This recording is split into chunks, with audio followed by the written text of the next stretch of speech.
Well, we are very pleased to be joined today by a global superstar of epic proportions, a household name on this side of the Atlantic and over in America as well. It is the one, the only Candace Owens. Candace, how are you? I'm doing very well, and thank you so much for having me today.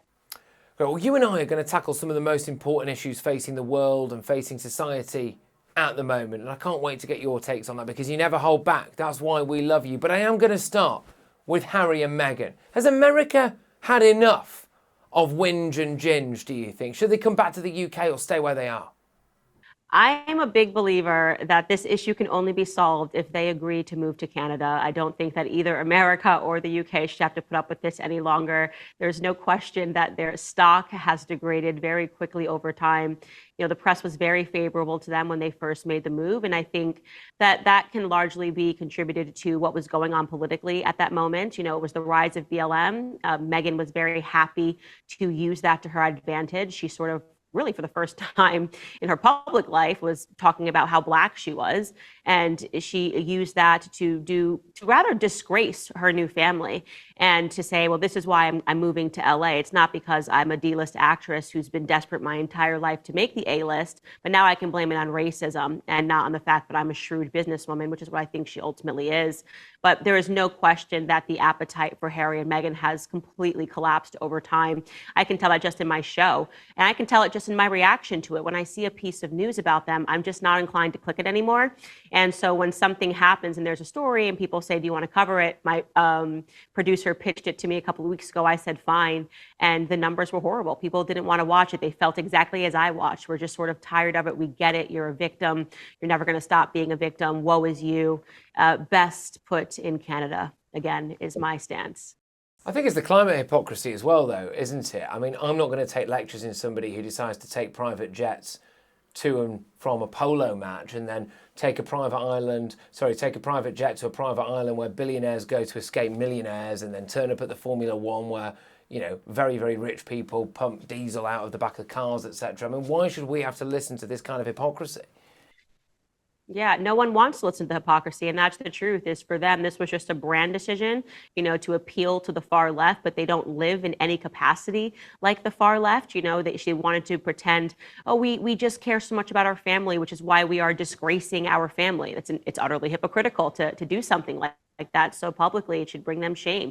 Yes, they're talking about the climate. They're perpetually flying around private. Their friends are sending them their private jets. They live a very exclusive life in the most exclusive community in California. And they're looking to outreach and buy property all around the world. They're definitely not concerned about their carbon imprint, but if they get on stage, they'll definitely encourage you to be concerned about yours, even though it's much smaller than theirs. And so they are elitists. I think for Harry, it's all he's ever known. So he might not even recognize his own hypocrisy. But Meghan is using it just to pledge herself into certain social circles. She means nothing that she says. I think the problem with Harry is he genuinely just doesn't realise how thick he is sometimes and the kind of things that he says. Look, you kind of mentioned the environment there, and I know that William and Kate are doing the Earthshot Prize. Apparently they're thinking of setting up a US base. Do you think that will be a good thing for them? Do you think they'd go down much better in America? I don't know if they would go down much better in America just because of the political climate in America. I don't know that anybody does well in America, to be honest with you right now, because we are at one another's throats. But I will say that at this moment, the public does like Will and Kate. And I think it's part of it is due to how gracefully they handled everything. And there is something about their quiet dignity that has been very much asserted. And Americans do like the royals. I mean, that's the truth. As much as people say, oh, we don't like the royals, we follow them, obviously, in a very big capacity culturally. And Kate has been so wonderful and so endearing. But it's anybody's guess as to whether or not they set up a US base. I would imagine they wouldn't frequent here much anyways. They probably would only be here a few times. And of course, if they're only going to be here a few times a year, people are going to want to get a peek at the royals because there is something that is very, you gravitate toward the mystery of it all, right? And that's kind of something that Harry, unfortunately, said too much, right? We wonder about the royals. You wonder what they're talking about at breakfast, about lunch, about dinner. You're peeking, behind the blinds, and you're thinking, oh, they must be having these wildly imaginative conversations. And then, unfortunately, you hear Harry speak, and you're like, oh, gosh, they're like the Kardashians. This is horrible, right? This is not what we wanted. We wanted to believe that we were stepping inside of a different world. And so William and Kate still have that factor of mystery that is really appealing. And I just want them to keep it, and don't Americanize yourself is what I would say if you're going to do it. If you're going to let the cameras into your life 24/7 and you're going to spill your guts out and cry into Oprah's bosom and all of this stuff, you better make sure it's interesting at the end of the day, because if it isn't, then you're going to look like a fool. Look, the whole Meghan and Harry thing was supposedly this Disney fairy tale initially. That's what they wanted it to look like. The taxpayer had to pay 20 million quid to fulfill their Disney fairy tale, by the way. We're yet to see that money back, so anytime, Harry and Meghan. But Disney itself is under fire at the moment. I'm just reading an article here right now in front of me. So the old go woke, go broke adage appears to have reared its head again. The Disney company is facing its fair share of backlash, especially over the last couple of years. They are apparently hemorrhaging money over woke allegations. We've had Snow White, we've had Lion King, we've had a few things. What's going on? Just exactly what you're spelling out to your audience is that Disney has gone woke, and it's so unfortunate because it is, Walt Disney is somebody that should be deeply respected and deeply revered for what he did, and you have to assume that he's rolling over in his grave. I'm someone who grew up on Disney. Actually, one of the most wonderful parts of being a mother to young children is being able to look through their eyes as they're seeing the cartoons and the magic, the fairy tales of what I grew up with. And I only play the old ones for my daughter and for my son because I don't want them to be introduced to the new obnoxious ones. And we've had actual conversations that were released to the public accidentally from Disney executives talking about how, they want to make everything gay. They want to make everything woke. Why? Why does there need to be an agenda when it comes to children? Children don't think like this. And so it's deeply upsetting. And when you hear the people that they've now cast in their movies, they're doing a remake of Snow White, and they basically have cast a young woman who hates the traditional Snow White. Every interview that she does, Rachel Zegler is talking badly about Snow White. And why it has been done to their disadvantage is because it's not political. People on the left and the right loved growing up on Disney. All of us, this wasn't like a Democrat or a Republican thing. This wasn't a left or a right thing. People genuinely loved Disney. And so to hear them speak in such a crude capacity about the past and to have no respect for where they came from is shocking. Good news, though, is obviously I work for Daily Wire. We have actually just launched our own children's cartoons. We're actually doing a remake of Snow White with Brett Cooper, who is one of the stars here. And we're looking forward to it. We're looking forward to bringing cartoons to family homes that they know that you can step away into the kitchen, know that your children are not being indoctrinated with political ideology. We're not interested in it. Bent Key is totally separate from the Daily Wire, which is overtly political. And it's, we announced it 2 weeks ago, released it last week, and now my kids are watching Bent Key cartoons. You know what? That's so great. Genuinely, and actually, that is a vital public service, and one that I know a load of people over here in the UK are going to want to use as well. It is desperate times at the moment. We are seeing an increase in things like homeschooling as well, for this exact reason, because it's not just what they're watching, on TV or at movies, etc. It's what they're being told at school by teachers, by people who are meant to protect them, and then they come home and all of a sudden you're confronted by your child saying that they're a two-spirit penguin or something, and people just don't want that. Why would you want that in your life? But talking about something else that is a massive threat, and this, I think, it's the biggest issue affecting me. Here in Europe, we deal more with the Islamification of a continent. What's going on in America in terms of the southern border is different, but there are, of course, parallels to that. I mean, is Joe Biden, I think I know the answer to this, but is Joe Biden doing enough to deal with what's going on at the southern border? I mean, what is really happening there? There's no question that the Democrats had some initiative to allow as many immigrants over the border as possible. I think in the long run, what they wanted to do, and I had been speculating this for years, because it was very strange that they were so outraged by the idea of having border security in the first place, that there were calls to abolish ICE, calls to defund ICE and to defund all capabilities of these immigration groups that are trying to protect us, to protect our border, of course, as a nation. If you don't have borders, then you are not a nation, right? You have to have those protections set into place. It's abundantly obvious. And so I had been saying for years, what's happened is that I think that the left is sort of losing the wars. Culturally, I think that they have lost a grip on the typical political groups that they tend to have locked down, chief among them being Black Americans. And I felt that they were trying to import almost a new class of victims and then offer them government handouts in the same way that they did to Black Americans in the 1960s, which sort of married us to the Democrat Party. And I have watched that play out, and now they've got millions and millions and millions being that are now being pushed into inner city communities. And I think that is the ultimate goal. They're going to say, let's wave a magic wand, turn them all into citizens, and give them the capacity to vote. And then we're going to go to them, and we're going to offer them handouts. And these people are going to be guaranteed voters for Democrat Party. Now, you could say that's conspiracy. I think it makes perfect sense because nothing else does make sense. Why would you want this? Why would you want this invasion on the border? There's no checks. There's no balances. We don't know who's coming in.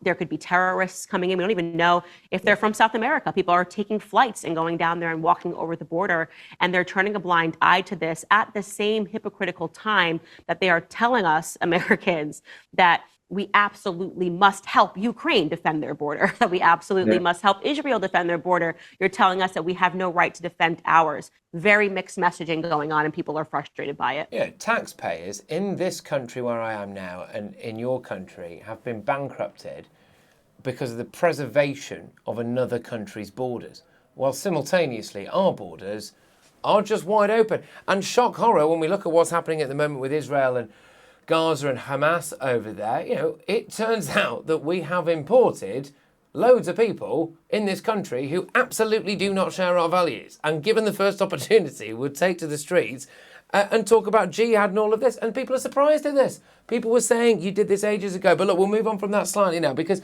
I don't understand what a sanctuary city is, okay? I'm remarkably uncultured. I need you to educate me about this. Is New York full? Do sanctuary cities work? What's going on? Well, New York City sure thought it was going to work on paper when they were shouting, we are a sanctuary city. And then conservatives said, okay, fine, let's send you busloads of these migrants and see how you like it. And now suddenly they're changing their tune and they're going, oh, yeah, it's one of those things that the idea, it sounded good on paper to say that we are a place where you can have a sanctuary. As many migrants can come here as possible. We'll deal with the influx. There's going to be no punishment here if you come to this city. We're not going to be sending you back to DHS or sending you back down.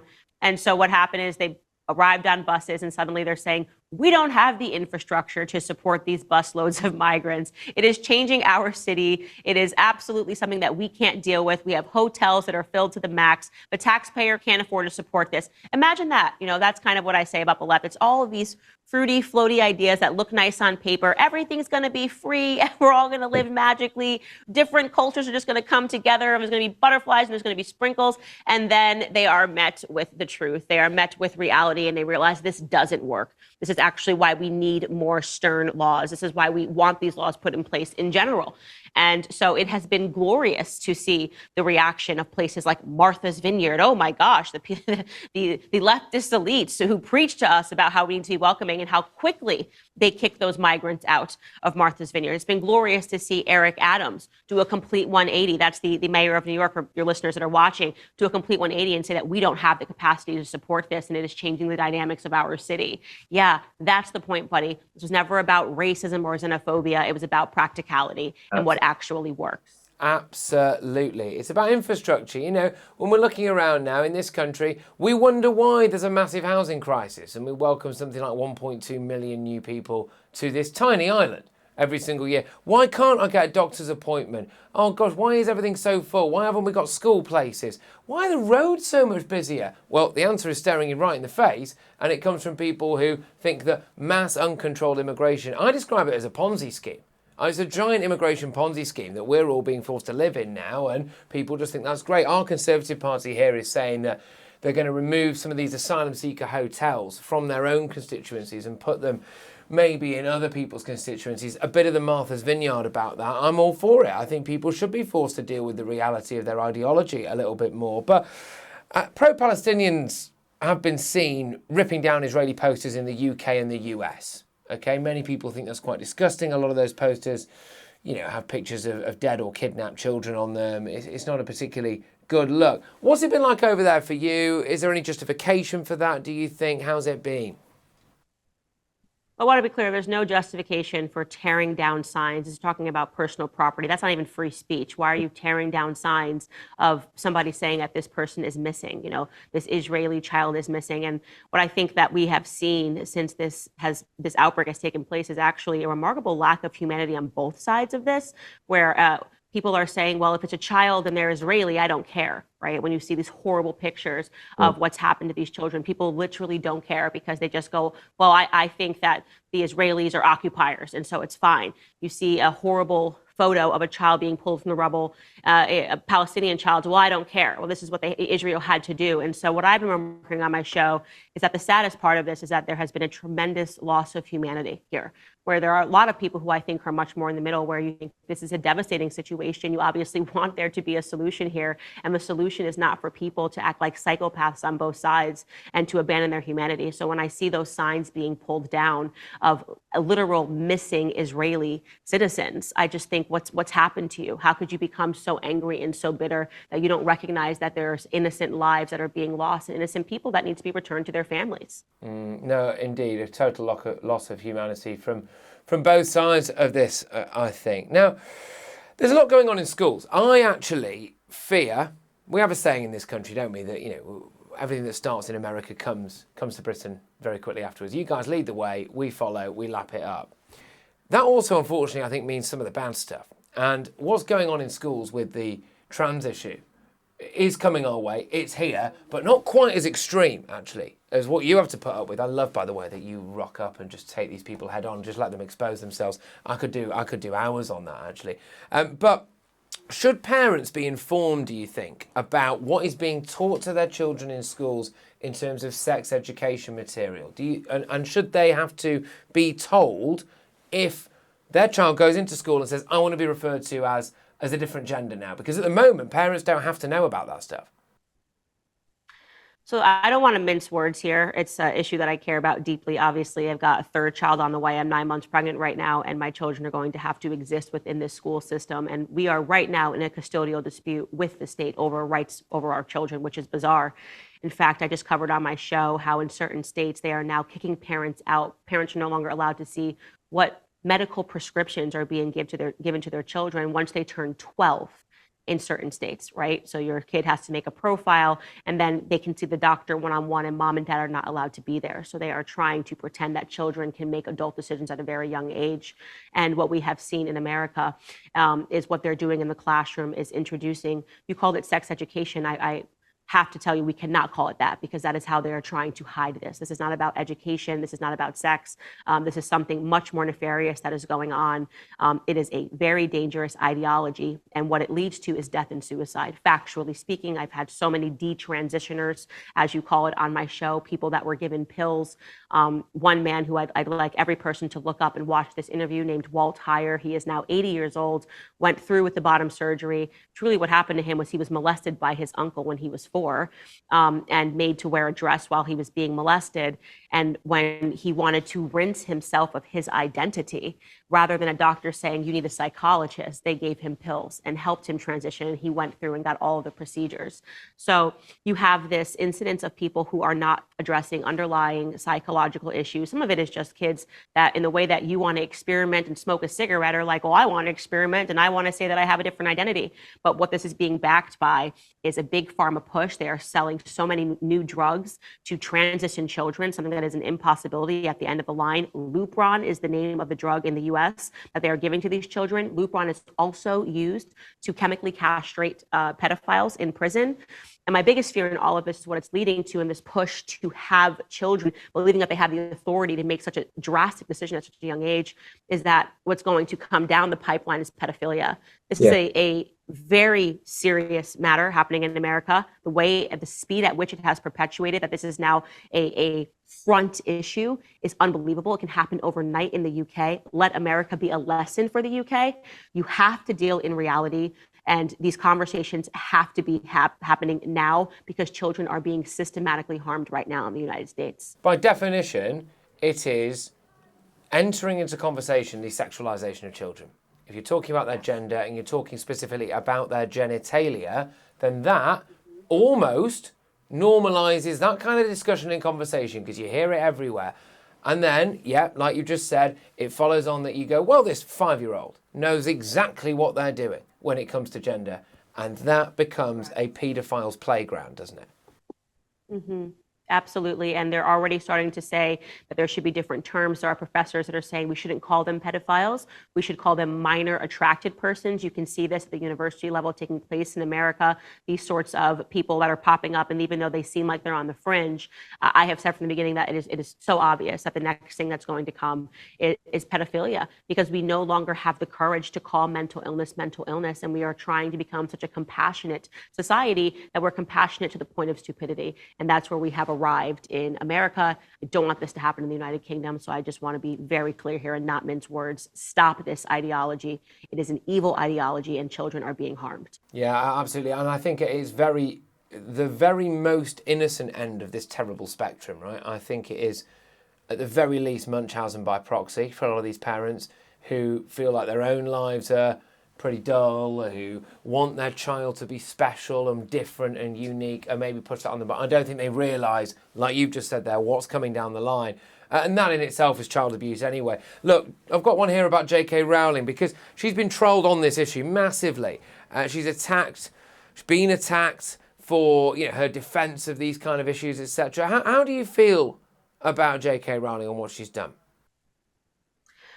Well, I've forgiven her because I don't want to forget the J.K. Rowling that was very judgmental to conservatives in America who had a little bit of Trump derangement syndrome and didn't realize that the thing about the left is they will always eat their own. So she trumpeted every other issue. And then she finally found one where she wasn't really willing to get in line. And she said, no, actually, I'm a woman. And then the same person that they championed and loved and glorified, they sacked immediately, right? And they were willing to have her canceled and essentially to ruin her because she disagreed on one issue, because they're remarkably intolerant. The left is what they are. So there's no room for having a difference in opinions.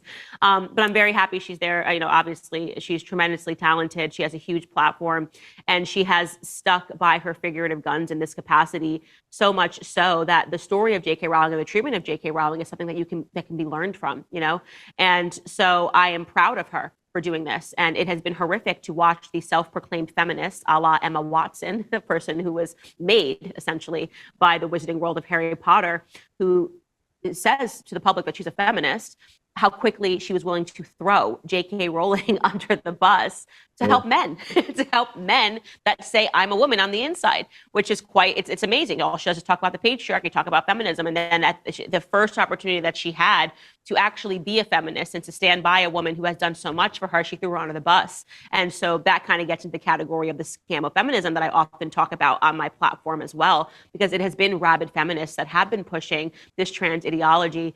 Really, honestly, kudos to J.K. Rowling, because it takes bravery. It does take bravery to stand up to the mob and to say something that should be so abundantly obvious. Women are women and men are men, but we are living in a backward society where saying something as abundantly obvious and as abundantly true is difficult. It's difficult to say. People lose their entire careers and their livelihoods.